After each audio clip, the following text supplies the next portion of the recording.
It's going down like this, motherfucker. This shit is crazy. The following. For what he has, he says that the only way that we can solve our problem is to unite together among ourselves, among our own kind, clean ourselves up, rid ourselves of the evils that we've become addicted to here in this society, and try and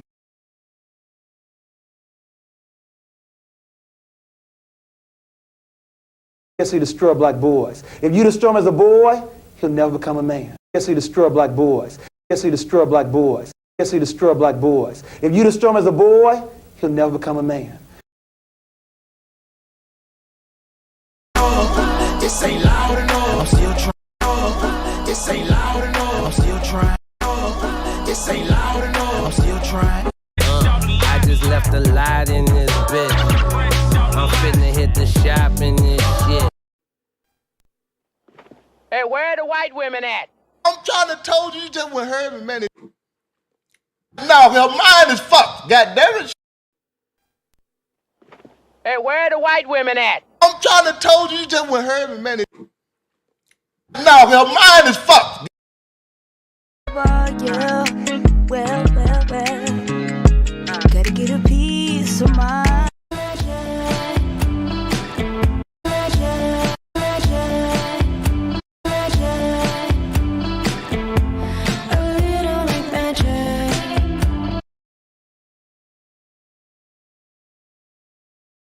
Joe Beach.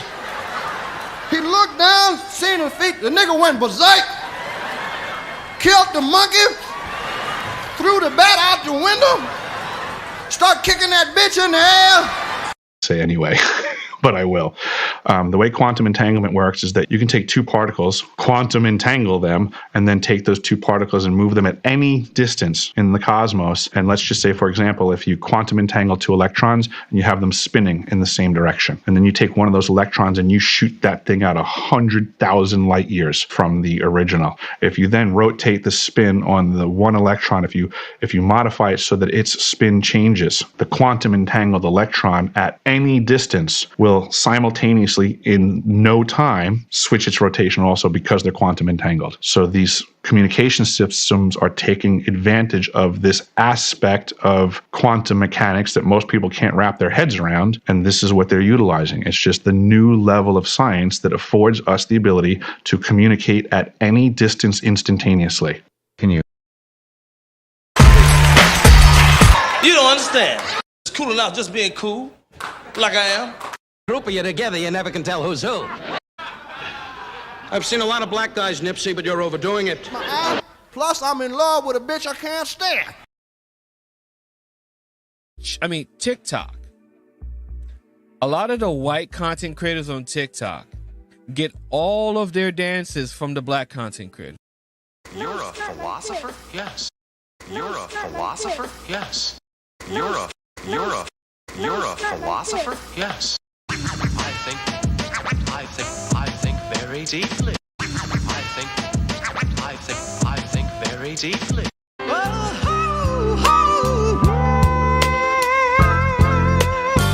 Hey, dance with me. Oh yeah.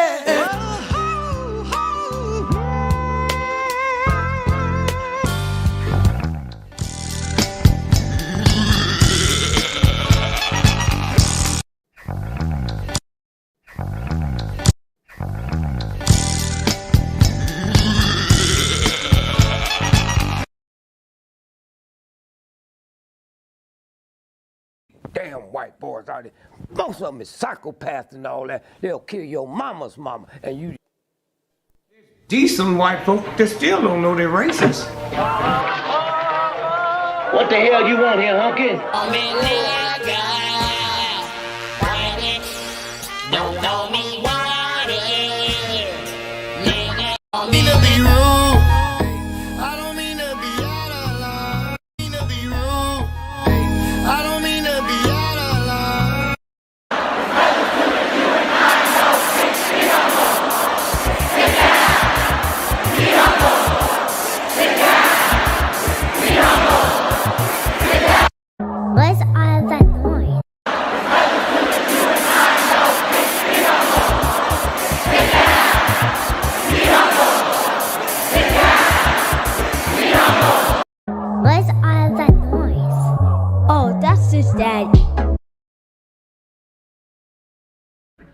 lines are still open. Oh shit, you can get it, nigga. You wanna get it? Come with baggage, just not asking Louis what's on. Ooh, I like that. Yeah, that was nice. I like that. Bitch niggas, hoe niggas, rich niggas, broke bitch. I told niggas this was on, yeah, right here. The Chinese platform, you already know they don't give a fuck about your black ass. And then I think we OD. I think we OD. For my word, can't be my equal, don't know what you heard. That's the difference when you're my baby. That's how it is when you're doing the style. Doing the style. Used to snort cocaine, now I fiend for the check, yeah.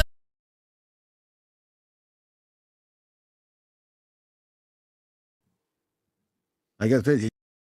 Heavy, I'm a walking dead man, is what they call me when I come in. I hit the loot juice, it pulls up in the dude. Heavy, I'm a walking dead man, is what they call me when I come in. I hit the loot juice, it pulls up in the dude. Heavy, I'm a walking dead man, is what they call me when I come in. I hit the loot juice, it pulls up in the dude. I guess you go to the history of European civilizations. 250 years is how long they last before they implode, because of their greed, because of their violence, because of an inability to let others be, including themselves. If they didn't have brown and black people to hate, they would hate themselves. Nigga. Nigga.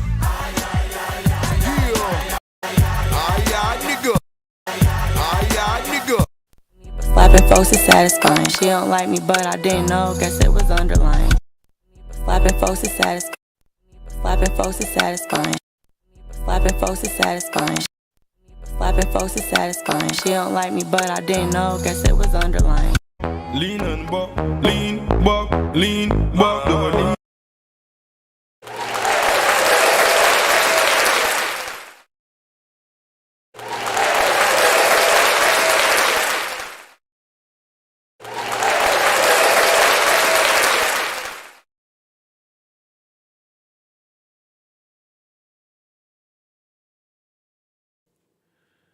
To the east.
Greetings. This is Big Pontiac, and welcome to the Chocolate Mountain Show. I am the holder of the infinite sacred ball game that was created by the Hero Twins, and I am that one and only Galactic Daddy-O, welcoming each and every one of you to my galactic patio that reaches from Minnesota to the universe. Well, I guess that's time to give my magical words of wisdom on this beautiful Friday morning. I remember when I was in Greensboro in my early 20s after my quit playing football and I was working for the water department, every Friday that eagle would fly. And we the city would pick you up. It would be people that live near you and pick you up. And it was something like $5 a week or some shit like that. And, we'd give him the $5. He would take us to go get our checks cashed because he was guaranteed his $5. So, that's not me. I get paid every day for just being me. That's the only way to get paid is for being you. And as you know, if you've listened to me long enough, you know I only drink the finest nectar in the land, which is by Great Lakes Elliott Nest. And you know, when they don't pay me to show it, and don't let the smooth taste fool you. Because these motherfuckers are, what are they? These are 6.1, so they got a little bit of fun.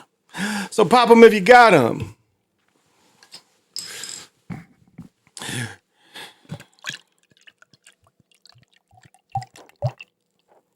Ooh. Oh. So cheers. Cheers out there to y'all. And I am still going on the delicious herb gummies, so smoke them if you want them.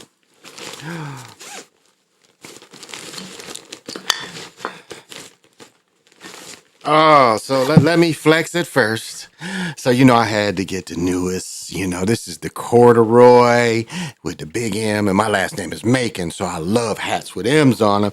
And then look how big they made the North Star. That looks like it's some kind of satin. It looks like that, but this is all corduroy. The M is corduroy, and that's satin up there. You know, they gave me the gray bonnet. And let me tell you, if you buy enough shit, the shit's not that expensive. Now, new this, you know, this hat just came out. I saw them on Facebook a week or two ago, and they're $49. But after my discount, I got this hat, I think, for $29.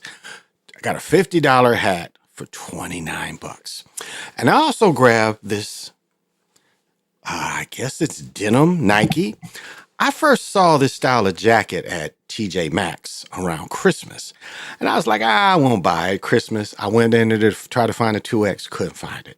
They had sold out, but it was in a brown, like a light brown. What would be around me? But like a light brown.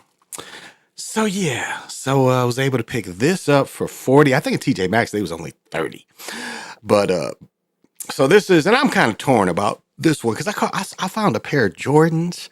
I think they're Jordan 10s. But they got the air pocket in the back. And they're only $65. And so I might take this back and go get them Jordans, or keep this and go get them Jordans. I don't know. But wanted to show that of the new Vines. You know, I always wear the fine Vines. And what does he say? Limousine, and every time I'm seen, I got to be clean. Limousine, and every time I'm seen, I got to be clean. That's right, cowboy. Every time I've seen, I've got to be clean. And so, I guess we'll get over the, my main man, who I never have to worry about. What's happening, PJ Allen? And I never have to worry about you because you always in control of your... My bitches. You saying you can't control your bitches? What? And what's happening, Johnny Oggs? And I know you definitely got to have vision. Ooh, Liquid Fire. Thank you for joining me. And I know you definitely got to have vision. CWE, what is happening? And I know you definitely got to have vision. Should I talk about it? So they brought over that let me get this right. Is it QLED or Samsung? Is it Samsung QLED? They brought that bad motherfucker here tonight. What is it called? Is it OLED, QLED? What is Samsung? Let's see. What is Samsung?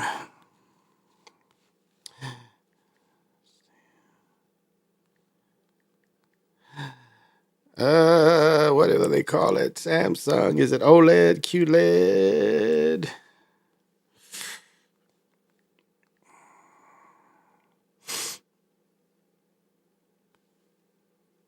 Oh, here it is. They make, what do they make? Oh, QLED. Yeah, Samsung make QLED. So we got that bad motherfucking QLED, 65-inch QLED Neo. So yeah, I'm having fun with that. I watched the game on it, and it was cool. And we bought a. Now, see, I've learned a long time ago that electronics, you kind of don't want to buy open box. So, $66 less. My wife bought the sound bar. We take it apart, and it was open box. So, what someone had done is they had bought a cheaper sound bar, and they traded that sound bar for this one. So, this one, the one they put in the box was Bluetooth. That's not doesn't sound as good. So I got to take that back and get the new one, which we should have did in the first place, but that's another story. So we'll have the surround sound tomorrow. We'll have the not surround, but we'll have the sound bar and the bass and the satellites. We'll have all that. But the TV is magnificent. What was I watching? Man, I was watching something else. It was kind of boring, so I turned it. I don't even remember. Oh, I was watching Dune 1. And I should go to see Dune 2 tomorrow. And if I do, I'll do an unusual show about Dune 1, 2 if I go to see it tomorrow. My mother, bless her, I don't like, do you guys like neck bones? Does anybody out there like neck bones? My mother likes neck bones. And she bought a bunch of beans and shit, but I don't like neck bones. I don't really eat pork. If bacon didn't exist, I wouldn't eat pork. I ain't no pork chop. I never liked pork steak. That's some nasty shit to me. Pork steak, that shit's nasty. I haven't eaten ribs, and I couldn't tell you how long. So mostly just bacon every now and then. But neck bones, so no. But yes. But thank you, Abaroon Khan, El Reborn Abaroon Khan. Thank you for joining me. If I didn't do it already, I'm old man, and I'll do it again if I haven't. I'm sorry, but I know you definitely got. Got to have vision. Oh, yes, an abundance to all, definitely. As I said before, they tell you to, when you take citrine, they tell you to put the citrine like opposite of your door. But I don't want that. I want every time I leave my house, I want to be touched by citrine because this is a stone of abundance. But also, anyone that comes over, I also want the stone of abundance to, affect them as well. So that's why I keep it near me and I keep it when I come and go. So, but yeah, so I was, watching Dune, and it's a big difference. It's a big difference between true QLED and just 4K. It's a big difference. I mean, the colors are different. The way they see and interpret the black. What you notice when you get a good TV, what you notice is how washed out most TVs are. 4K is washed out. I mean, it's really washed out when you get to looking at it between OLED and QLED TVs. You look at them and then you look back at just the 4Ks and they look washed out. I mean, the colors aren't as vibrant. Like we was looking at one scene, the shit was red on the QLED. We looked at the other TV, the 4K, the shit wasn't even red. It was like bright pink almost. So there is a difference. The game was pretty good. Was it an early game? I didn't even see. I didn't get home. As I mentioned, kicked it with my mother. She made me some chicken and some mashed potatoes that she had probably got from Barley's. But that was okay. It was a free meal because I wasn't eating them neck bones. That's just not me. They didn't look good. They didn't taste good. I just don't get the point of them. Needing the backbones of a hog. That's beyond me. I do like a lot of different foods, but that's one thing I don't like. But bless my mother for putting it together. 83 years old. She put it together and we kicked it. And that's what it is. I enjoy my mother's company. My mother is truly one of my best friends. She has always been in my corner, and I haven't done a lot of bad. Wasn't a lot of times where she had to see me and I'm behind the cage. That never happened. I've never been to prison unless I was taking somebody to prison. I did have contracts where I was taking niggas in prison. I've said before, I played a lot of basketball in prison because in the late 80s, early 90s, prisons, it was tournaments in prisons almost year round. And that's a way for a prison. The prisons learned what we was doing. You get a gym, you charge the teams to come, and you have a tournament and you buy, whatever trophies, whatever you want to get out. And that's what prisons was doing. Holding tournaments. And I've said before, it was so funny. You get in there, like my boy comes in there, and first thing he's got a joint. So he's smoking a joint in the locker room in prison. I don't know what kind of state crimes was breaking, but we was like lit up in that motherfucker. And then when you go on the court is like the old fashioned courts where it's a cage around you. So the motherfucker sitting behind like a steel. And then we're sitting on the court and there's very narrow benches and shit So quite experience. And what was funny is motherfuckers is trying to really like, man, change jerseys with me. One dude like, man, change. I saw him ask one of my friends, like, change jerseys with me. They won't know. They'll let me out. I'm like, no, they won't, dude. You see this bracelet we got? We got this bracelet for a reason. We got to wear this bracelet like you got to wear yours. So this means we coming and going. Now, can you figure out a way to make it come? And then what's my story? Well, the guy said that I gave him my jersey and he just said they'll let me out too. Come on. So I ain't never been that kind of sucker. I ain't never been that kind of sucker. So, but that's just some experiences I had. A lot of people probably couldn't go into a prison and want to hoop, and have to stay, most of the day in the prison. Because damn, did it have 2 gyms? Yeah, maybe. I don't think so. Maybe they had 2 gyms. That jail is tore down now. They built that jail. That prison was truly like Frankenstein's castle back then.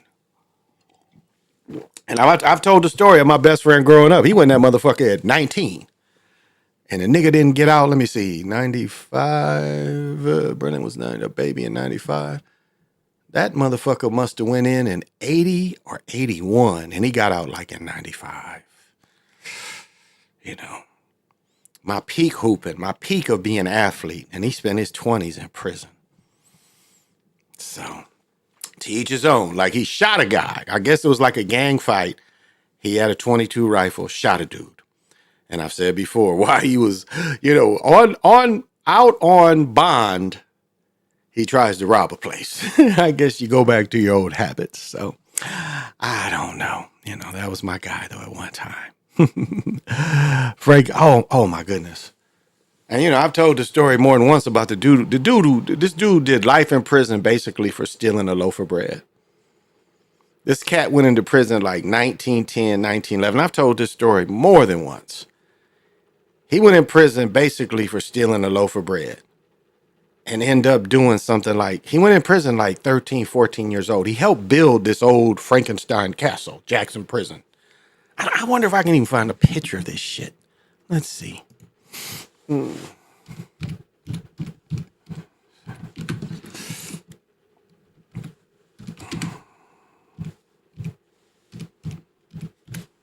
See if this shit will come up. Let me see if old pictures of this motherfucker. There ain't no pictures. Let me see if there's pictures. Yeah, there's pictures of this motherfucker. Okay. Let's read the history of Jackson Prison. Now this is the story of this guy. This guy went to prison for stealing a loaf of bread. He helps build the prison. Spends the next 70 years in prison. They come to him, it's like, you get out. And he's like, where am I going to go? I don't know anybody. I don't know this world. And all he wanted to do is fly on a plane and die in prison. So they let him fly on a plane, let him out of prison, let him fly the fuck across country, see some shit, maybe Disneyland, and they took his ass right back in prison. He died. Okay. Oh, this is an old motherfucking prison. So check this out. Michigan State Prison opened in 1893. 1893. Here's some pictures of this motherfucker. Look at this shit here. This old man helped build this shit. Look at how old this shit is. This is pre-Civil War shit. Look at that shit. There's a rampart or some shit on the corner.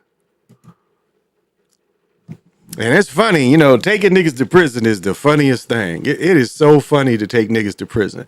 They've tore most of the old, this is all newer stuff here. Yeah, they've toured the older, but this is what the older prison looked a lot like. This kind of shit here, and this kind of shit here. This is what the old prison looked like. It says the first prison was built, became original nucleus of the city. The enclosed area of the old prison was about 220 acres. Almost in the beginning, the old prison was chronically overcrowded. In 1876, the problem was mitigated when new prisons were erected in Marquette and Ionia.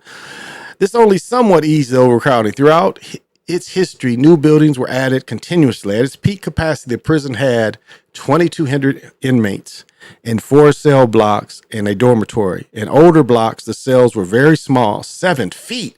Woo! Can you imagine being in something 7 feet? And only 6.5 feet high. In the newer blocks in 1904, that's around the time this dude went to prison, somewhere 1904, 19 further. So I'm wrong about him building it. Or, oh, well, they say, they were continuously building, so I guess he did. Women prisoners were confined in Michigan State Prison up until 1852. There had been 10 female prisoners committed up until that date. Damn, escape in the old prison. During the first year after prison was open, 35 inmates were admitted, of whom 7 managed to escape over the walls. New prison, these motherfuckers like, man, fuck you. The first mass happened in 1840. 10 convicts overpowered 2 guards and broke free from the prison walls. They fled to Spring Arbor, I know where that is, then ran into a farmer. He attempted to stop them, but the inmates took his shotgun, beat him, and left him on the road. After a few days, they were killed by another farmer, so they were looking for him. September, a riot described many as the worst in prison's history. The first sign of trouble was when inmates started throwing plates against the walls of the dining room. Many fights followed, and the riot lasted for 6 days. On the 6th day or 9th, the inmates were leading. The riot was beaten and eventually came to an end. The 90 or so inmates who were leading the riot were beaten. So they went in there and whipped their ass. But it came to an end, so they whooped a few people's ass. Despite it was never eventually a new prison would need to be built. Prison guard capacity of 5,000. Wow. 3 miles north of Blackman. 625 prisoners were moved from the old cell block to the new penitentiary, which was built in, 1924. The name of the prison would change to State and Southern. The new prison was built, so closed the 12 watchtower cell block. So this is the prison I know is this. Riots escape in the new prison. 52 maximum security overpowered a guard and used keys to release inmates, damaging several wings. Attempted a daring escape from the prison, flying out of the prison in a helicopter.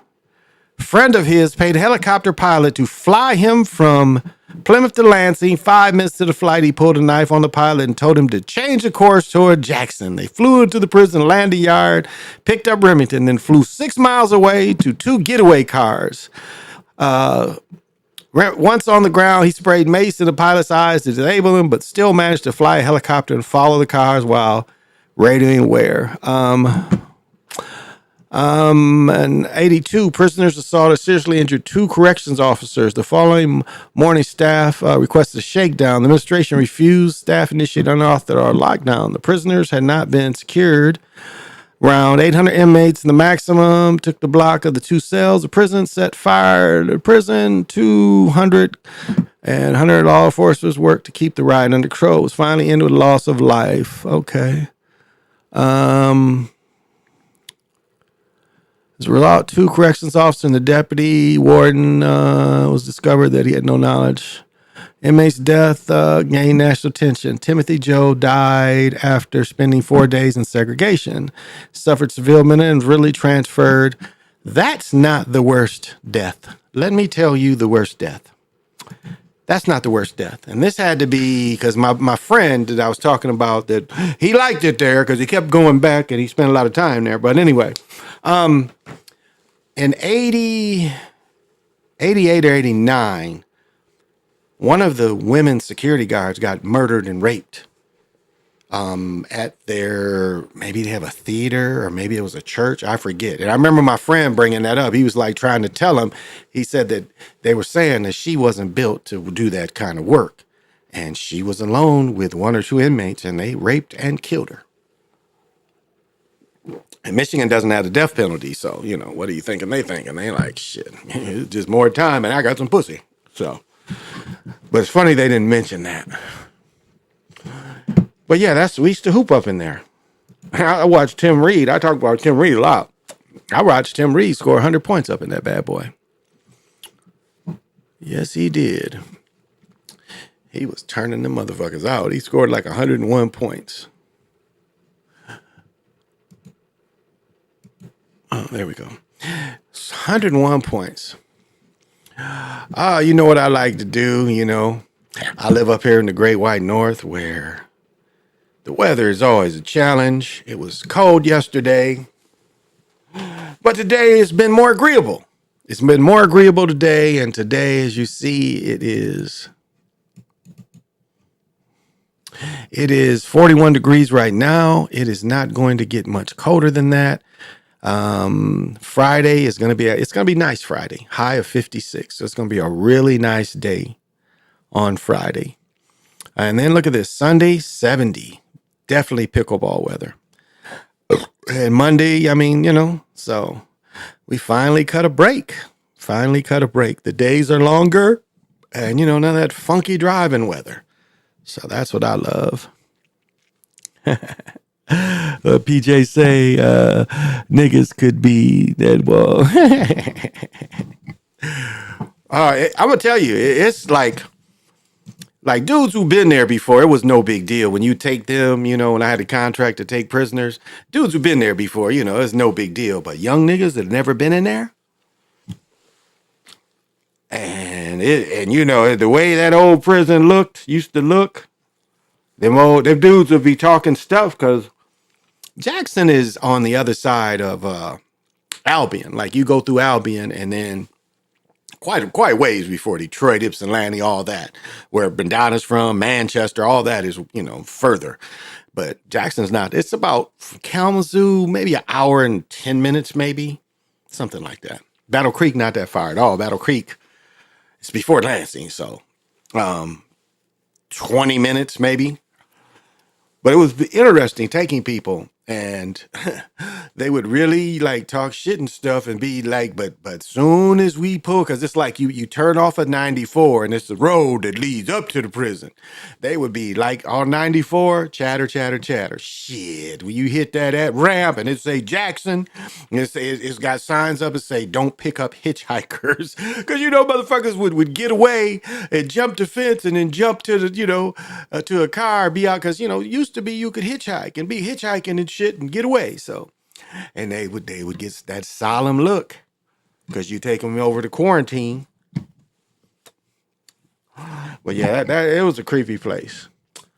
It was a creepy place. So I hope the weather is beautiful where you are as well. Let's see how the money's doing. Where's my man at? Let me find him. This was. Oh. But as you can see, gold is up to 255. Where were we at? 224. Here we go. Where were we here? 230. Look at that. 249. And then we're up to 255 today at this very moment. So your gold is worth more than what it was. And this is what I was trying to remind you guys of. I'm trying to told you just what heard me, man. I was trying to told you about gold. I'm trying to told you just what heard me, man. I was trying to told y'all about gold. So we're up 0.60%, 3% for the year. And so again, think about it. If you got your gold when it was $1,000, and so what you have now is more valuable. It has more value. If you're in a pinch and you sell your gold, you're going to get more. Bitcoin, up to 61 grand. And it wasn't very long ago. You could have bought in at 15, 16,000. So, but it did take a hit, $1,900. But if you see up here, it was up to 62.5. See? So you took about $1,000 hit, but look what, and it's not far off. So took a slight hit. Ethereum, I think, a couple weeks ago, we was in the 2000s. What is it saying? What was its peak? Yeah, 30. So it's still peaking. So if this is what you can afford, hey, it's on you, But I like gold. Didn't see silver. Where's silver up here? Silver. And silver's cheaper. So it's whatever you can afford. All I say is, as I've said many times before, if you have a 401k, you got to know where the money's going, y'all. You just have to know, they're investing your money, and don't let them invest your money. Don't let them pick stocks you like. You take that information, study on these corporations, and look what this is on. This is just on, look, this is free on Microsoft Start. This is free. This is free. And you can even, you can make this even to like the stocks in your 401k. You can configure this, or you can make your own and configure just your stocks. The ones that's in your 401k. So when it comes up to, what ones you want to shift around, when you have a shift around period, here you are. And, that ain't trying to scam you. I ain't selling no shit like that. I'm not selling nothing. I'm just saying you gotta know where your money's going and be in command of it as much as you can be in command of it. And we get into the debauchery. So I don't know who this dude is, but let's find out. Dave Myers, Harry Biker star. I don't know what a Harry Biker is. He dies at 66. He's just a little older than me. Didn't say how. King shared on X, formerly Twitter, that died, blah, blah, blah. Okay, he had cancer.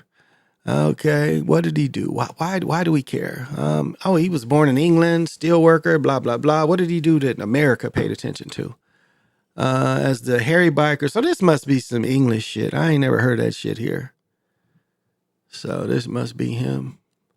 I like her better than him. Okay, this is a motherfucker from somewhere else, but they must have drank from the beast's cups, so the beast wants to count it. That's what it appears. But we'll see.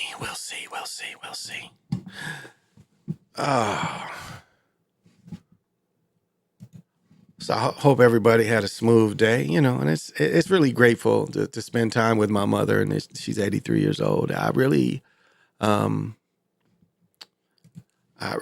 enjoy that. Oh, I talked about this yesterday. So they had a little off-white debuts, basketball sneakers at Paris Fashion. So what do y'all think? The shoes shaped like a basketball. That's a pump, What do you think? Kind of got them rhinestoned out, but basically the panels of a basketball. Giving you all these different colorways. And here's the ones like the basketball. Off-white was introduced, silhouettes including for walking boots, which for walking printed. Okay. Let's see. Old sneakers into new. Okay, another commercial. All right. Okay, don't need all that music. Is this related? Oh, he would just take old Nikes and repaint them. Okay, this is somebody else. My brother used to do that. I mean, my brother did some fire shoes. So I don't know. Cop or not. I don't know. You likes, you don't like. They lied to me, I don't like a lot. Oh, okay. How did this cat pass? Oh, wow. So the dude from Pawn Stars, I guess his son died from fentanyl. Cause of death determined. Accidental overdose. What does he say? What are your thoughts on the fentanyl crisis that is currently? Well, I think it's absolutely ridiculous. Nothing is getting done about it. It's the equivalent of a 737 loaded with passengers. It really ain't, but was due to fentanyl and meth. So he smoked. I don't know. Can you smoke fentanyl? Fentanyl and meth. So I'm guessing he was smoking meth and probably sniffing what he thought was cocaine, but it was fentanyl. Wow, he died from he OD'd. Well, nasty way to go. I wouldn't want any cocaine. I've had enough cocaine. And who did I hear? I heard, okay, yeah, motherfucker stole that joke. Mike Epps stole that joke. And I've been trying to think who he stole that joke from, because he said, what did he say? He couldn't quit cocaine because he liked the way it smells. Somebody else told that joke years and years ago, and Mike Epps reused it. Kind of laughed when I heard that shit. I was like, that's somebody else's joke. I mean, like from the 80s. That's an 80s joke. Somebody from the 80s first said that.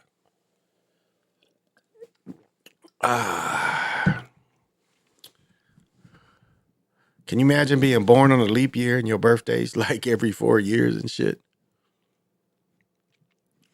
Damn, man. Well, what happened to this mug? What did this mug do? Man to be sentenced for murdering woman who mistakenly driven up his New York driveway. It's rural New York driveway. YT, a man who finally shot an old woman in an SUV that mistakenly driven up his driveway. He's going to be sentenced. Was convicted of second-degree murder in the death last year of Kaylin. Kaylin was riding in a caravan in 2 cars and a motorcycle that pulled in his long, winding drive of the town while his friend was looking for another person's house. The conviction carries a maximum of 25 years. Wow. Due to detention beyond New York State, it came days after the shooting of a 16-year-old in Kansas City, who was black, was wounded by an 84-year-old white man after he went to the wrong door while trying to pick up his younger brother. On the night of Gillis' death, the group of friends were headed to a party when they accidentally turned down his driveway. He came out of his home and fired from his deck, the second one striking her in the neck. In the front seat of the passenger, driven by her boyfriend. Damn. Mohan maintained the fatal shot was accidentally involved in a defective gun. He believed the house he shared with his wife was under siege by intruders. Less than 2 hours and said guilty as charged. Yeah, dude. Yeah, see, that's where I don't know what kind of shit he was on.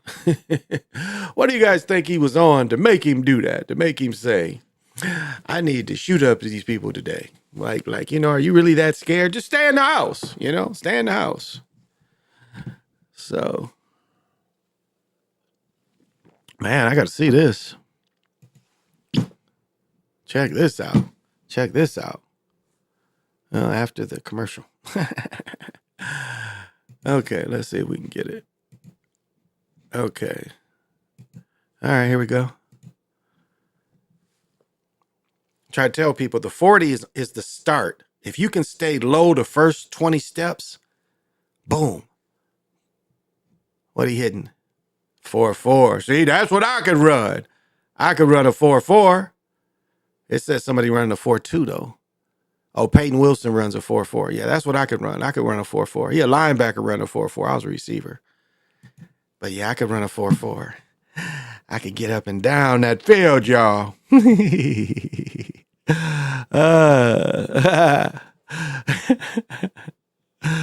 Oh, it's funny. That's funny. But yeah, he ran that 4-4-3. What this brother run? He ran a 4-8. He's slow. Still, this is a lineman. This is a lineman. Linemen don't look like they used to with them big ass guts. So he ran a 4.8. He ran under a 5 for a lineman, which is, not bad for a lineman. It's the start though. It's all about the start. Your first 5, 6, 7 steps are fast. You'll get a good time. Yeah, he stood. Okay, he got faster, 4.7. That's not bad for a lineman. That is not bad for a lineman. What did this brother do? 4.5. He's another linebacker. He wobbled. You see, he wobbled, and that cost him some time. He ran 4.5 again. But he wobbled. He wobbled out of it. See, he didn't stay straight. What is this big mug? Okay, let's see what this big mug can do. What you got, big mug? He running a 4.6? Defensive lineman? He's got a 4.6 again. Okay. All right. I ain't mad at him. What is he running? Okay, 4.46. Damn, what is that?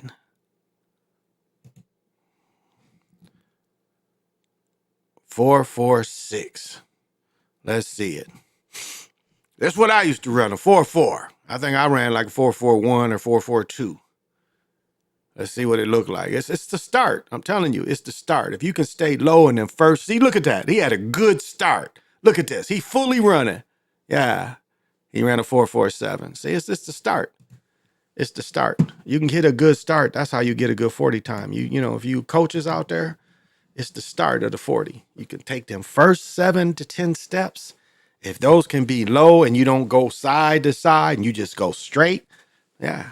As I said before, the dude that beat me, we was timed for the Jets, and Wayman ran a 4.29.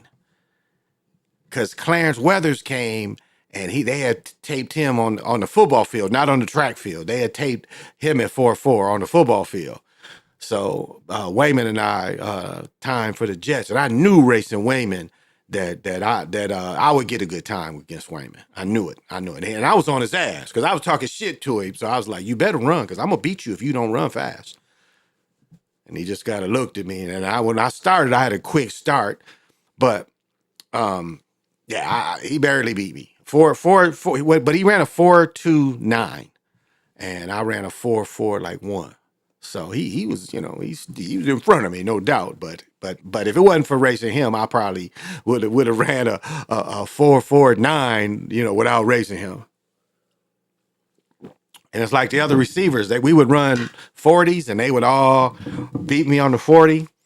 But then the coach would turn around and have us run 100.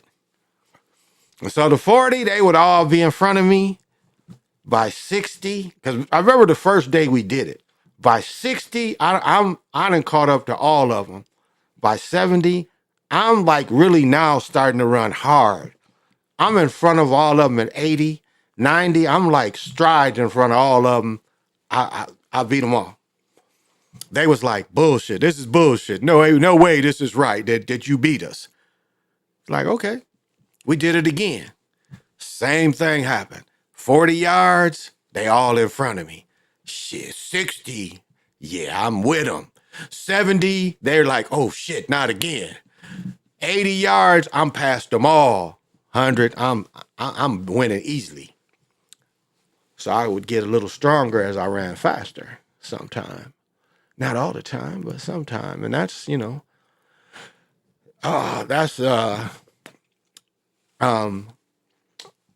being able to use the speed when it's time to use it. Being able to use the speed. And I mean, it's a real thing. Like Richard Pryor would joke about, people run faster when the police chase you. But it's the same thing. Like if somebody's, and I'll give parallels, to a couple of different things. It's like even a basketball breakaway. Somebody's chasing you from behind, you'll run a lot faster. But you can kind of run faster in front of them and avoid them.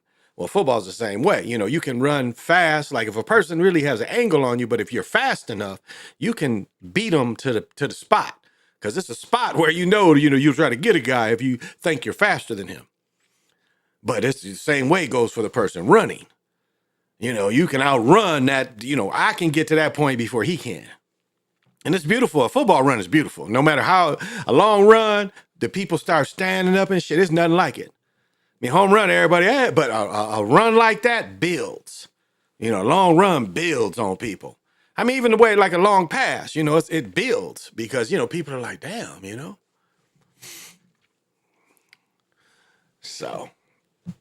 So you know it's. And you know, the out of me, what all of it together meant for me is of course a lifetime of trying to stay in shape. You know, that's it. A healthy lifestyle. As we get older, we should learn. And you know, if you don't, well, life might be tricky for you. Life could be tricky, and you don't want life to be tricky. But I hope everybody was positive today. You know, the energies are still wonderful. Didn't make it over to the mounds. Yeah, I didn't make it over there, so didn't get to absorb the energy. But where I live, there's plenty of energy up here. It's funny. I was meditating, and you should always meditate to the east. You know, the Muslims pray to the east. There's something to that, and it's a sun kind of thing, definitely. But and my male cat was in our room.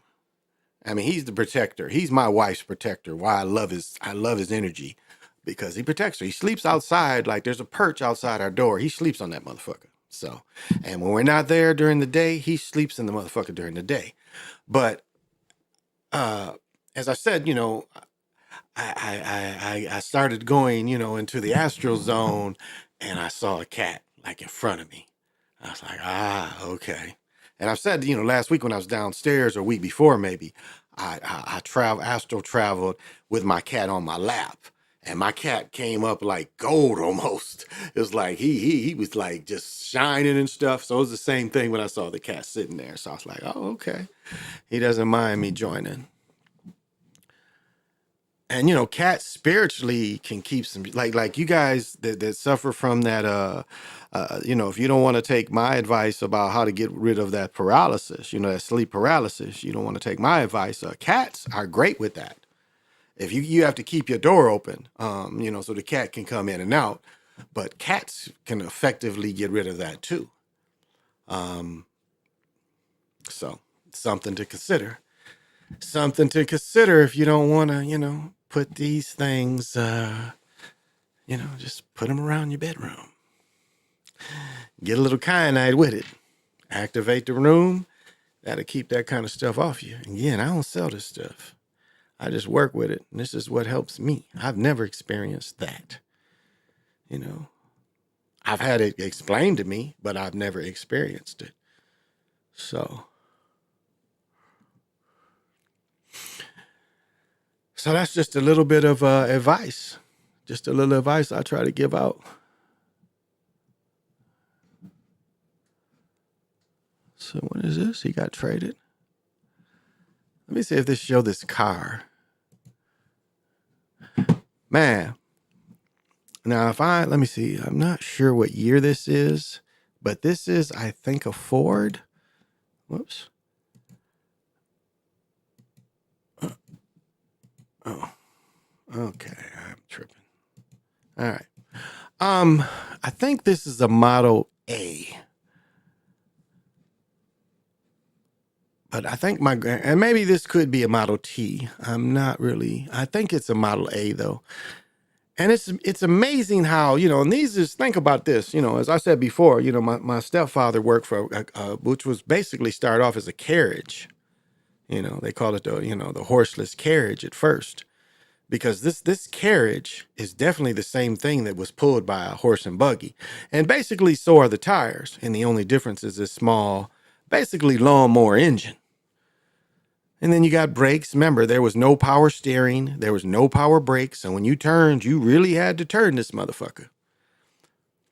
But I think one cool movie that shows how they got around and how this could get you around the countryside is Killer of the Flower Moon. You know, they show these zipping all around, you know.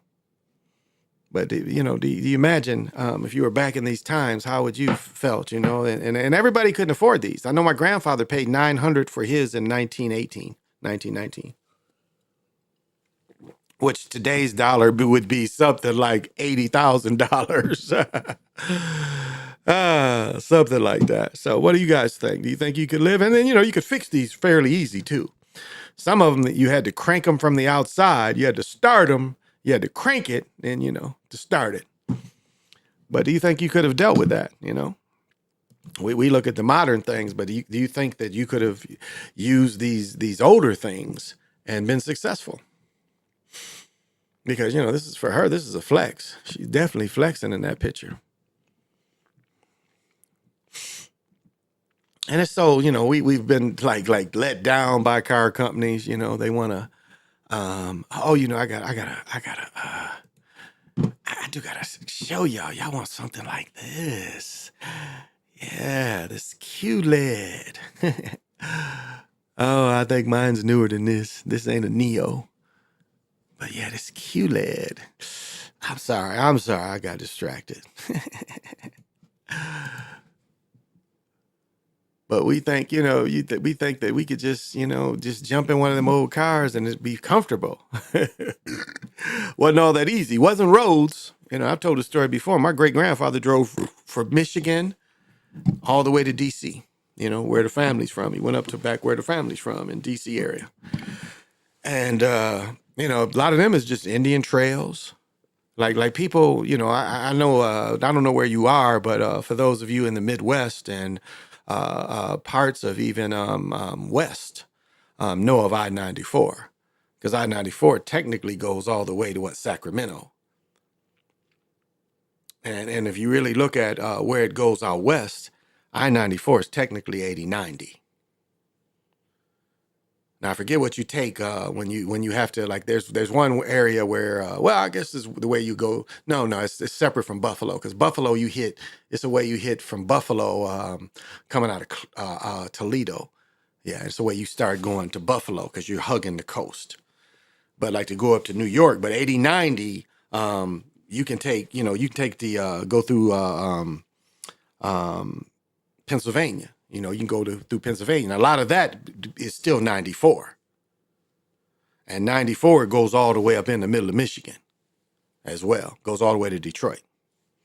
And 94 is here. Like we have 94, but we have 494 and 394. It's basically branches of 94 that come back together to 94. Especially you want to continue west. And it's like, on 94, there's like 5 or 6 stadiums. 94 goes through Chicago as well. You had old Tiger Stadium used to be on 94. You had where the White Sox play, Comiskey, whatever it's called. Now it used to be called Comiskey Park. Milwaukee, their fairgrounds is basically on 94. And then, where here, where the Twins used to play, where US Bank is technically, right off of 94 as well. So when you're on the bridge of 94, you're seeing US Bank when you're right over the Mississippi River. But this was the old Indian trail, is my point. That's how most of these trails were discovered. I mean, think about it. If you look up something like the Beckworth Pass, I think that was the way to, get through Colorado. Brother, he was the one, it took him to find it, to make it easier to travel west. And I've talked about it before. A good book to get is about Quanah Parker, and you want to really get understanding of the Comanches. And understanding the Comanches kind of, it puts you in two different mindsets. I never want to shit on anyone, but when we look at the people that live in this part of the country, the Lakotas, and then we looked at that part, we see, they try to lie and say only the Spanish brought horses, which we know is a lie. Horses been in America forever. But we do see in the Comanche truly the Mongoloid life. I mean, where the people are basically born in the saddle, Attila, the Hun kind of thing. But you see the correlation in the people following the herds as well. So you don't see what you saw on the East Coast and the South, where people had established settlements. So it's not that people are trying to say you're someone you're not, but we're saying, look at what you did, and then look at the people who do that. And so you have to come to the conclusion they're the same type of people, that you came here. And they try to tell you they came on an ice shelf, which, that's some bullshit. There's a lot of other ways. But anyway, I'm sorry. Hey, Water Walking, thank you for joining. I appreciate it. You heard of Sioux Village or Chicago Heights? That's where I grew up. Oh, okay. Okay. Yeah. Maybe not. I don't know if I've heard of that area. But you know, yeah, it's just remembering, where stuff is and stuff. But yeah, when I lived in the Midwest, I traveled. I went to college in North Carolina, so I was constantly in, D.C. I got family in D.C. to this day, so constantly. And the bad thing is going by Gettysburg's all them times and never stopping. Yeah, because that's the place where you can go see them phantoms. You ever been to an old battlefield? That's where phantoms. That's why it's funny about the story about the phantoms, telling you the phantom get in you and make you kill yourself. No, a phantom is a feeder of mass death. That's what a phantom would be. And you talk to cats from multiple wars, look this stuff up, and they'll tell you they see something out there when there's a bunch of mugs mowed down. And that goes into ancient work. So it's just funny that they used something else to show that. Well, I've been on an hour. I guess it's good enough. I do have an unboxing. I've waited. Then I can do my own.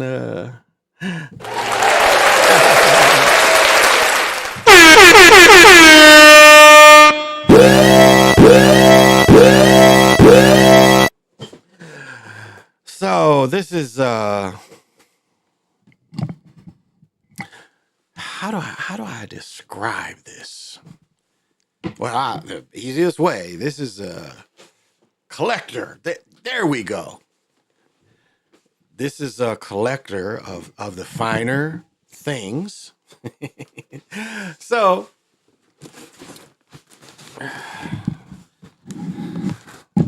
and let's check it out.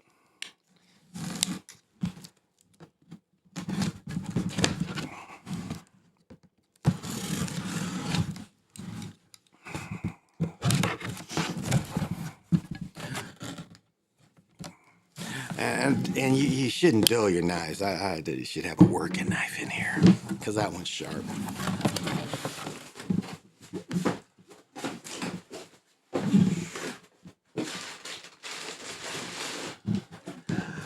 So to no surprise, you probably figured out that it would be some kind of, yeah. And these are called the 13 Retros.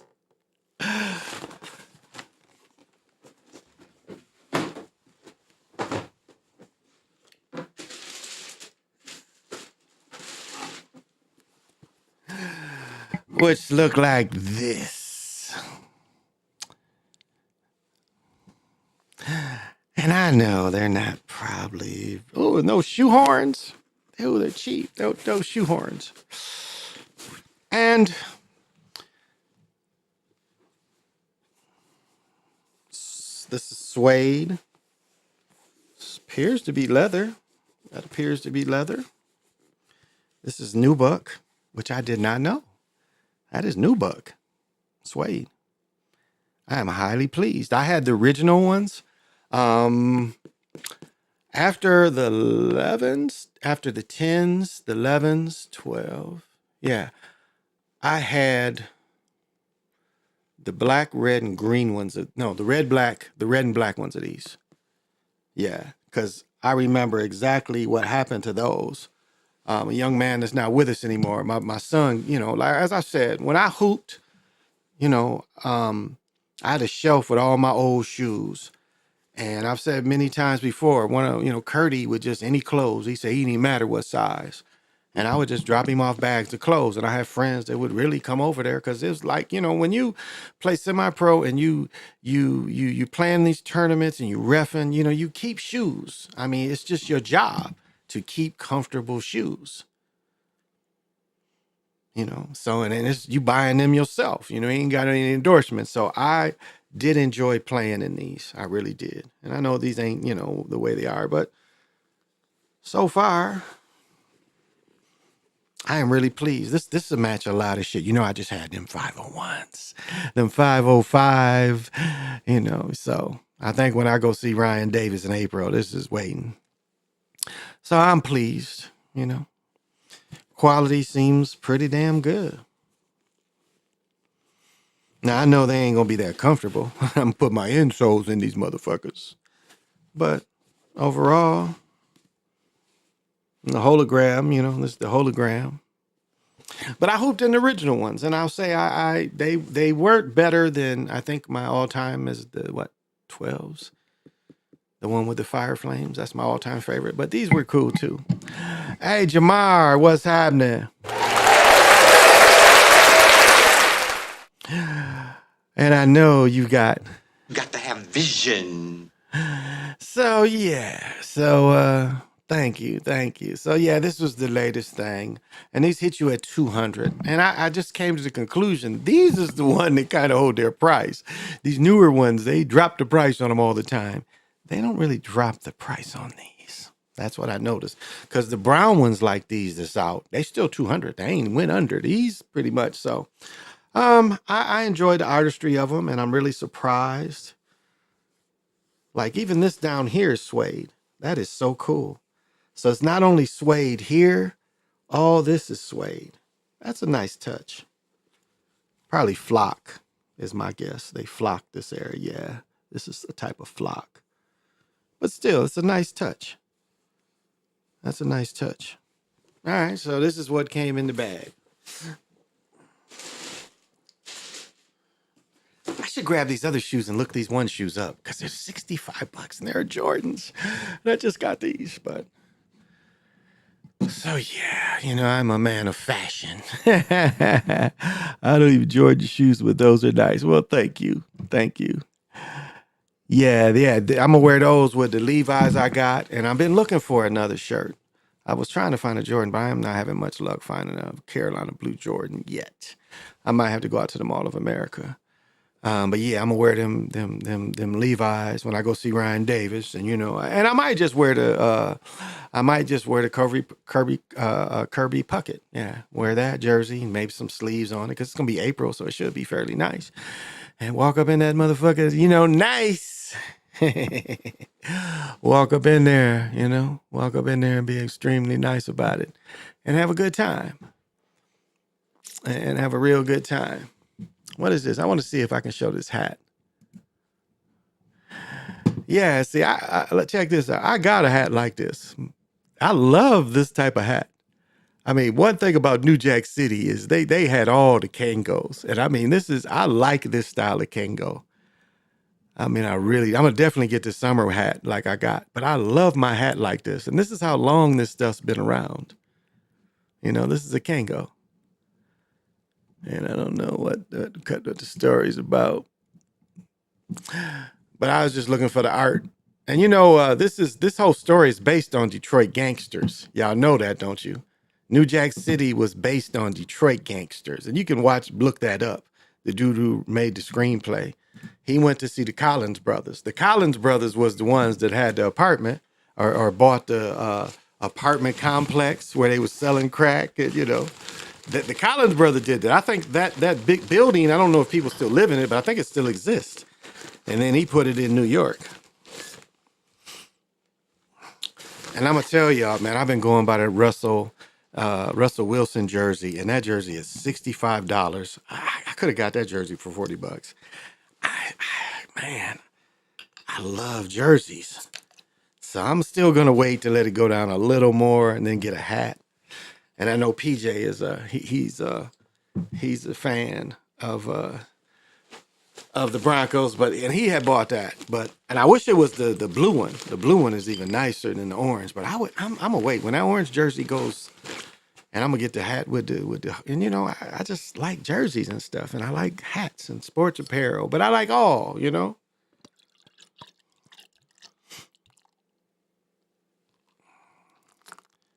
Shit. You know how, ZZ Top said, every girl likes a sharp dressed man. I've had women just come up to me because, it's like, I like the way you look. What's happening? You dress like this every day? I'm like, yeah, pretty much. And like some people's talking about, is it ever too old to wear Jordans?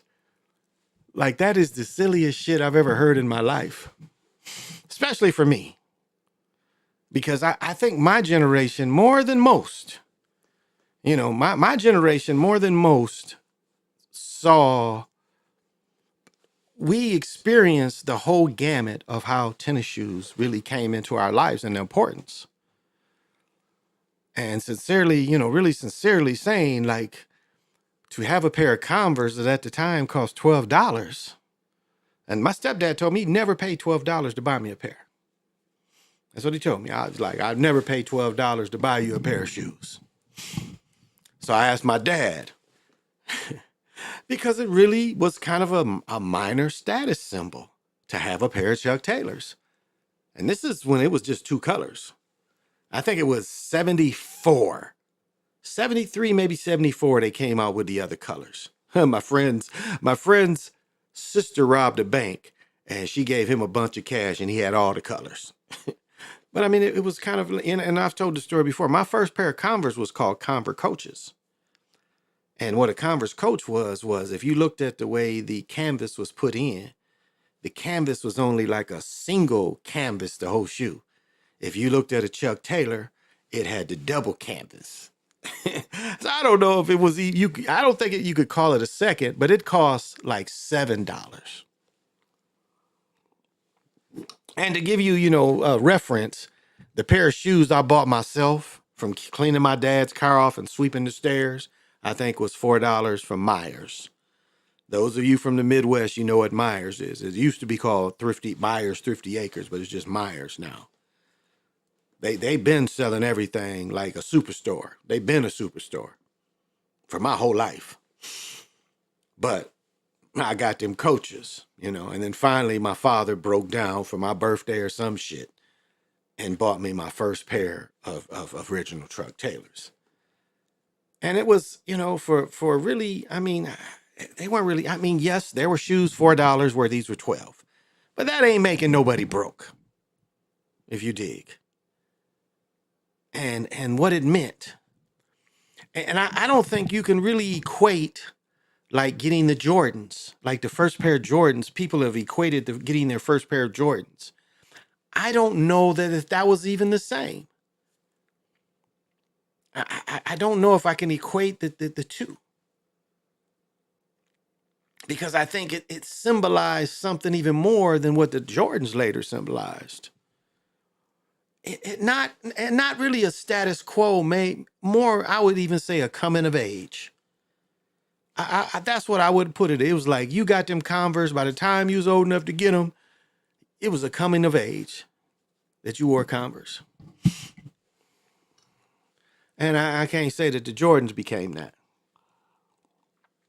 I still remember the first pair of my friend, and I know last time I heard he wasn't health-wise doing pretty good, but this is 85. So I moved back to Michigan in 85. Immediately start hooping. So I looking up people I know who's hooping. So this is how Battle Creek was. The first day I go over his house, he has a 1-bedroom. Like the way they would cut up apartments, they would give you like a side hallway, give you a bathroom and a kitchen. And motherfuckers would live like this. I mean, really, this is how they would do people. You would live in a hallway like of a house, and they would give you a small kitchen and give you a bathroom. And you just had like a front room, bedroom, like kind of joint. So they're shooting dice with each other, just them two. Then this man leaves, and he's like, man, look what I just got. And he showed me a pair of them Jordans. And I remember like not really being impressed. From the point that when it was time to get the Dr. J's or getting the Jordans or I turn in my leather Pro Kids, which was one of the best pair of shoes I ever bought. I really should have kept them. The Dr. J's wasn't any better. They was them old cons, but with a leather shoe around it. It didn't help my legs any more than the kids kind of did. But so I remember seeing them and I just kind of laughed. And that summer when we played semi-pro ball in the summer, I think it was the first time I wore, what's the shoes Kwame wears? Those, the Worthies, those Worthies. And those were the first shoes where they really molded to your feet. New Balance. It was the worthy New Balance. And they really would, the insoles would imprint to your feet. Really love these shoes. I tore them up that summer, but really love those shoes. So my point is, if anybody should wear these type of shoes, I've went through the gamut of wearing tennis shoes. And now look at the people on TV. Look at all these athletes. They ain't coming out there with gaiters and shit anymore. They coming out there with tennis shoes because, again, for ex-athletes to walk around, you want something comfortable. You want something comfortable. So I'm going to stand up for a second. I'm going to show Nino Brown for a second while I stand up. I need to stretch my back for a second. So give me a dig Nino Brown for a second while I stand up. Oh, yeah. Oh, yeah. Ooh.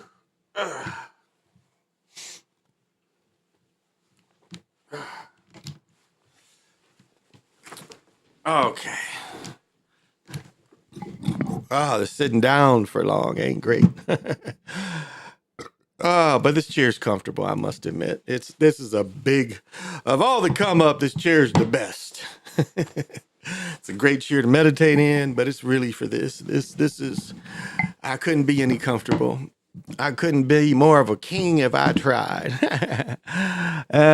Do you know anybody about Castle in the Sky? No, I don't. Is that something I can look up? Because I don't.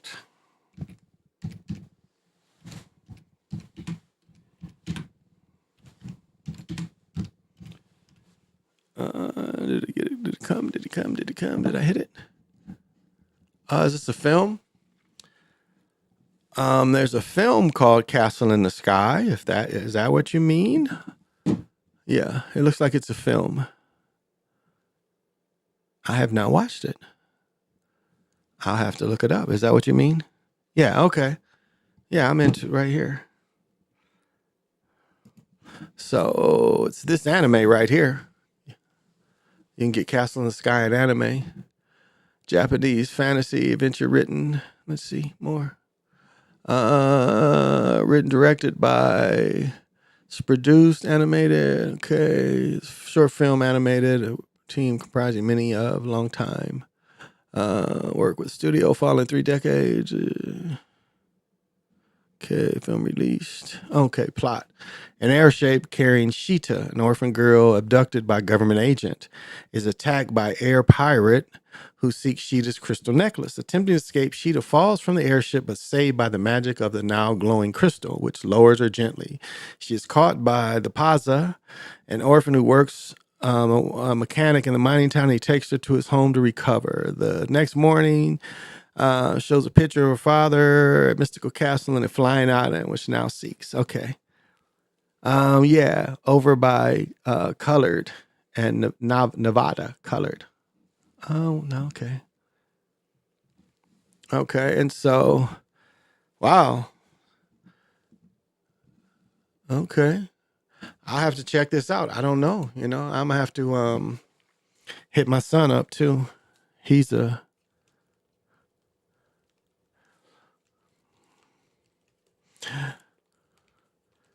hit him up about that animation. I might catch it though. Might catch it.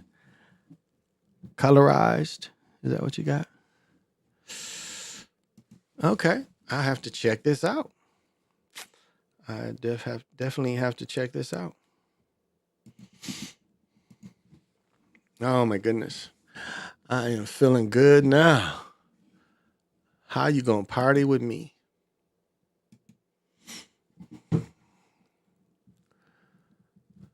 Oh, the world is hilarious. The world is hilarious.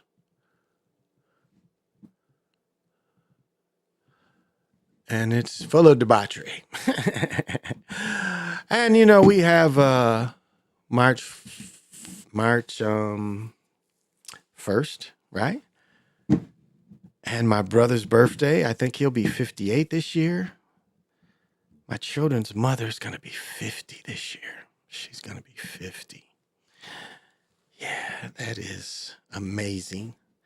The women in her family, 10. No, I don't want to curse. But yeah, She's hanging in there. She's really hanging in there.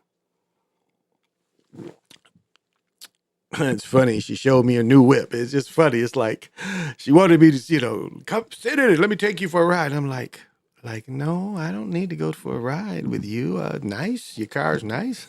Yeah, I'm talking to my son. My son was sitting there with her. And I'm like, yeah, it's nice. Right on for you, honey. I'm joyful for you. And I am. I mean, it took her a while to learn,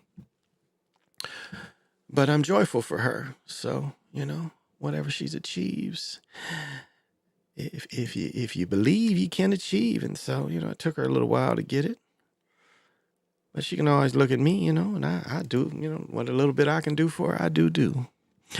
I do. And that's all you can ask. Damn, they trying to burn the old folks. Oh, let me tell you, it's just terrible, y'all. They trying to burn the old folks and the homeless out.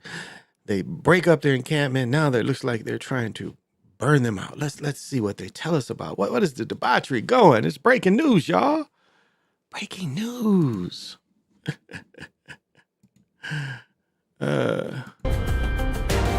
Hi, I'm Jonah Kaplan with WCCO News. We're following breaking news right now of an explosion and fire at a homeless encampment in South Minneapolis. It happened near the intersection of East 28th Street and 11th Avenue South. That's just a block away from Abbott Northwestern Hospital. You just received some video from someone who was inside the encampment and trying to help get others out. This video may be hard for some to watch. The Minneapolis Fire Department posting on its page on X, formerly known as Twitter, that it was responding to a fire at the encampment there. The fire department asking that people avoid the area. This is let me show you a better shot of it. These are I forget what these. Now these are kind of Mongolian too, where they're circled, and they see they have the vent pipe. So one thing, it makes you wonder, were they cooking meth? That's one thing. Was they cooking meth up one of these tents? The other thing is, it's been cold off and on, and they are fucking with kerosene. They've got to have kerosene out here, and so I wonder, were they cooking meth, or did the kerosene blow up? But this is a kind of, you can rent these, man. There's places here in Minnesota you can go rent to stay in this circle thing. But anyway, this is a trip. This is a trip. We'll, of course, continue to share more on this breaking news when we learn it. And join us for the latest this afternoon at 4, 5, and 6. The shelter is on fire. It's burning. We're in Minneapolis. Clear this out. Dial 911. We got a lot of people calling for emergency services right now. Damn, look at how bad it's burning, that tent. Wow, I hope nobody's in there. Look at all these tents. There's got to be 20 yurts that are on fire. Is anybody in there? Damn. I think it's too late to ask that. Pray, you guys. Pray for our relatives here. Oh, wow. God, I can't even take the heat anymore. It's in my face. Oh my God. If anybody's in there, they're not going to make it. Oh, Creator, help us. And this could be sabotage too, because they've been kicking them out of places. They're trying to get rid of these homeless encampments. And I ain't saying that's what happened, but it could. You can't put that past them, that they would sabotage them. Not to say, you're dealing with propane, or if they was trying to cook meth. Because you could get a propane setup hot enough to cook meth. People have done those kind of setups in the house. Just, they ain't using nothing from the house. They bring in them tanks and cook their own kind of stuff, like Breaking Bad. So that's too bad. So that was today. That was Thursday. Yeah, that this happened, and all the news is talking about it. This is crazy, insane, y'all. It's crazy, insane, but debauchery nevertheless. So the Taste of Minnesota, we're gonna have Jimmy Jam, Terry Lewis, Morris Day. I'm calling sabotage. I don't need to go on a ride with you. Indeed. I'm calling sabotage too, no doubt. No doubt about that. They're looking. They're saying, should Minnesota be a sanctuary state? Well, we never know. We never know. See, where's this? Where am I at? Okay. Everybody locally talks about the same thing, so just different versions.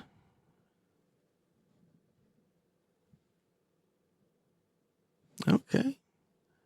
Right on. Peace. Hey, Joey, thank you for joining me.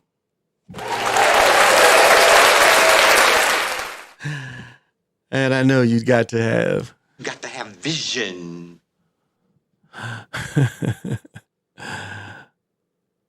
Okay, here we go. This is positive.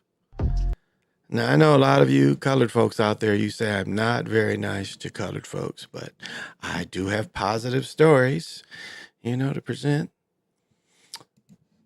Because it's all about the darkies. No, it's jokes. It's jokes, that's all. All right, here we go. Tell us, ladies. Grove has earned the trip of a lifetime to compete in Paris at the Olympic Games this summer. Our Maury Glover shows us how he hopes to make history at the international competition. I'm still in shock that I can still say that I'm going to the Olympics. For Allison An, the Korean martial art of Taekwondo is a way to express himself. Now the master who teaches his students to discover the black belt within is going for the gold. It's been my dream, ever since I was 12 years old, and just thinking about the idea, just having the actual dream become reality is still kind of unreal to me. An has been training with Grandmaster Oi Lee at the World Taekwondo Academy for the last 16 years. After making the U.S. national team several times, early this month, he won a continental competition in Africa to qualify for the Summer Olympics, where he will represent the West African nation of Gambia, which is his father's home country and where he holds dual citizenship in hopes of bringing Gambia its first ever Olympic medal. It's the first ever Taekwondo athlete to qualify to ever just go to the Olympics for Gambia as well. So it's history in the making, and it's an honor to be able to do that. An's Olympic dreams were almost over before they started when he was shot in the leg in Minneapolis last November. He spent several weeks in the hospital recovering, but he was eventually strong enough to travel to Senegal for qualifications. It was scary. It was something, you train so hard for something and it can be taken away. Just like that, and you're like, oh man. An hopes to become a flag bearer at the Summer Games, but bringing home an Olympic medal for Taekwondo would be a real kick. It just tells you that once you really work for something, you really believe in it, no matter what the outcome or whatever all the adversity is, you really could. Do I say it? Why couldn't Quan make the American team? Obviously, he's lived here all his life. His English has lived here all his life. And why couldn't Quan make the American team? That makes you go, So they didn't say anything about how he did when he competed in America, did they? He had to have competed in America, right? So, but good luck to him. I'm just talking shit. Right on. That's what they do here. You don't make America. Your people is from somewhere else. You can say, my great uncle was from Timbuktu, and Timbuktu let me go hoop. And representing Timbuktu is Sammy James.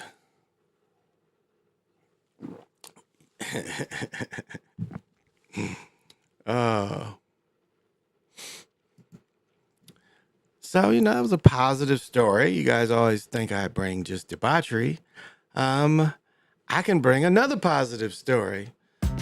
You guys, it's again a story about darkies. Everything is race kind of, but it's a proud darky story. So I'm going to show it. Not a whole lot of it, but I'm going to show it. So, okay. And one is a black female. Captain Brittany Baker just earned that promotion last week, marking a first in department history. And tonight, Fox 9's Rose Schmidt explains how she's making sure that she won't be the last. And says, don't just break the glass ceiling, shatter it. Brittany Baker surrounds herself with inspiration, whether it's with quotes, pictures, or people who lift her up, like she does for others. Being able to just have and possibly be that one positive influence that children may have in their lives, like that's why I love it and what I do it for. And then EMS runs. I love taking care of patients. You're less likely to find her here at St. Paul Fire Department headquarters than you are out in the community, demonstrating what a firefighter looks like. People actually being able to see it, and I didn't get that opportunity. I didn't get that chance. I saw black men doing it. Do I have to say it? So like, like she has a uniform on, right? And she has the, what is this? Is this 644 or is this all fours? She got 644 or is it triple fours? I take it that she's off because I can't imagine she could get a fire helmet over all this. I guess it kind of goes, there's no way. I mean, it's no way she could put a fire helmet and a gas mask on over all this. So I guess there's times where she definitely ain't going out. All right, let's go. But I never saw black women in St. Paul doing it. So she's doing it herself. She just became the first black woman in the department's history promoted to the rank of captain. This isn't even the last first that we will have as a department. We've never had a Hispanic female firefighter. We've never had an Asian female firefighter. In 2018, she was only the second black woman hired as a St. Paul firefighter in the city where she was born and raised. Now, there are 4 black female firefighters. She doesn't sugarcoat how difficult the academy was, explaining that she had to seek advice from mentors in other cities. How to wear my hair, how to make sure that I can put my bunker stuff on different because my body structure is different. How to make sure that ways that I would normally react or respond to something isn't perceived the wrong way as the angry black girl, even though it's just my passion and just how I talk, which has been normal. All right, well, good for you, honey. Good for you. See? You guys can't say I don't show you positive stories about the African American community. I don't show just debauchery. I'll tell you though, fire training is pretty intense. I applied for some jobs. You had to climb all the way straight up the ladder, and the ladder's just suspended. Ain't nothing. It's just a ladder just to see if you're scared to do it. And then you had to run down, with equipment on, equipment off. So it's pretty intensive training. As I've said before, the thing that soured me is what happened to my cousin. A floor fell on him, and I saw him after that happened, and it was like, yeah, that's a no for me. And I've said, when I was a cop, I carried 3 guns. It was like I would be buttoned up here. How'd I do it? And then when we had to wear the ties, but always leave this one unbuttoned and have that 40. And like we carried them 226s, steel frame 226s. And I was one of the first ones to have that 40. I think it was a 23 back then. And have it right here. We had that button unbuttoned and had it. So I wasn't scared of that. Pulling up the cars and shit. That shit didn't scare me a bit. I mean, fuck. But, like being blowed up, you have no, your experience, but there's a lot of different things and a floor can fall on you. I'm not a superhero. Having guns don't make you a superhero, but, I'm not a superhero. So firefighting, I considered it, but it was just something that I really didn't want to do.